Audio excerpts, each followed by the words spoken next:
Last night, something happened that I can't explain. I woke up to the sound of soft footsteps in the hallway, but they didn't sound right.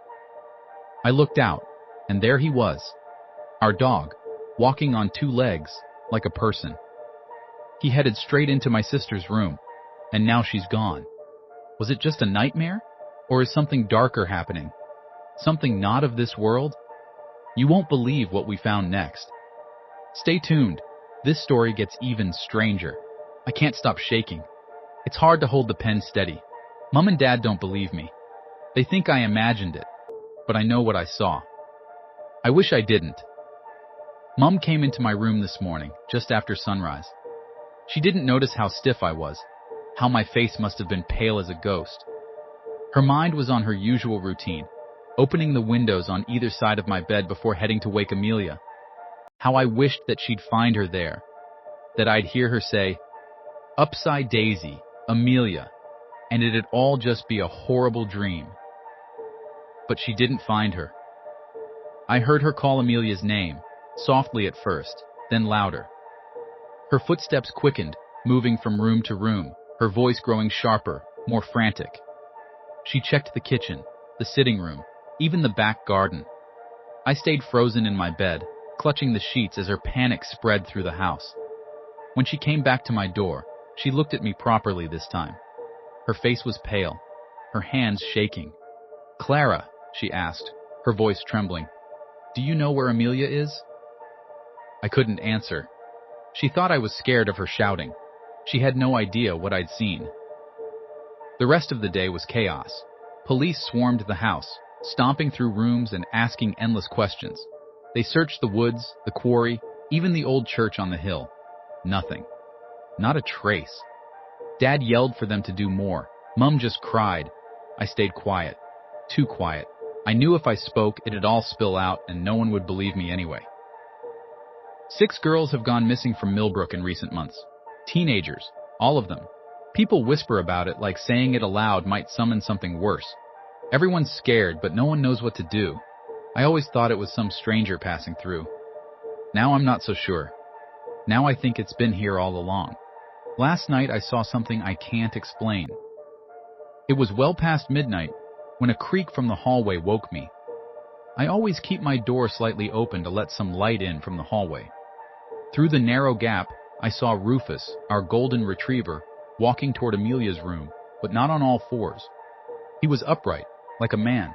His shape looked wrong, bigger somehow, and his movements were uneven and unnatural, like something trying to mimic life, but failing. For a moment, I thought I was dreaming, but I could tell it was him. The shaggy fur, those familiar amber eyes. It was definitely Rufus. I heard Amelia's window open, then close. My body froze. My mind screamed at me to call for help, but I couldn't move. About an hour later, the window opened and shut softly again. Rufus came back out, still on 2 legs.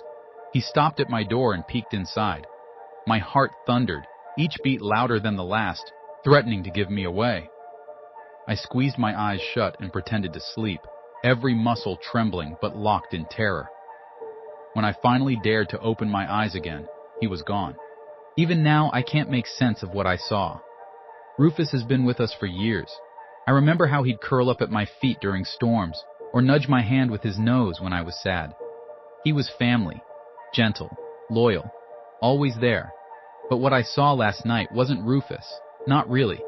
It looked like him, but there was something deeply wrong, something almost hateful in the way he moved. It made my stomach turn. I told Dad tonight. I couldn't keep it in any longer. The police were gone, and Mum was crying in her room. The house was quiet when I went to him. I stumbled through my words, and Dad listened, his brow furrowed like I was a little kid spinning stories again. When I finished, he sighed and said, "Clara, you've had a rough day. You're exhausted. It must have been a dream." He patted my hand awkwardly, trying to reassure me, but I could tell he didn't believe me. Millbrook is a town of atheists. We don't believe in things out of fear. Afterward, he tucked me in. He hasn't done that since I was little, but I think he needed it as much as I did. "Try to sleep, sweetheart," he said softly, brushing my hair back. "We'll find Amelia, I promise." His voice cracked on her name. As he left, I glanced at the hallway. Rufus was there, standing on all fours at the edge of the light. His amber eyes locked on mine, unblinking. For a moment, I thought about telling Dad, but the words caught in my throat. The dog didn't move, didn't make a sound. He just stared. My skin crawled. I pulled the blanket to my chin as Dad patted Rufus on the head, and he followed him down the hall. I don't know why I'm writing this. Maybe it'll help me make sense of it, or maybe someone will find this if something happens. I just can't stop thinking about the girls who went missing. Did they have dogs too? Did they see what I saw? Amelia, I am so sorry. I should have done something. I should have called for help, screamed, anything. But I was too scared. I stayed frozen in my bed, pretending it wasn't real. I let you down. I hope you are okay, Amelia. I hope he didn't do anything to you. I feel the truth is coming for me tonight, and I'm afraid it's not the one I'm hoping for. You've heard the story. You've seen the clues. But the truth? That's still out there, waiting to be uncovered. What happened to my sister? And what's the deal with our dog? This is just the beginning. The next chapter will change everything. But I need your help. If you've seen or heard anything like this, let me know in the comments. Together, we might uncover the truth. Don't forget to like, share, and subscribe. Trust me, you won't want to miss what's coming next.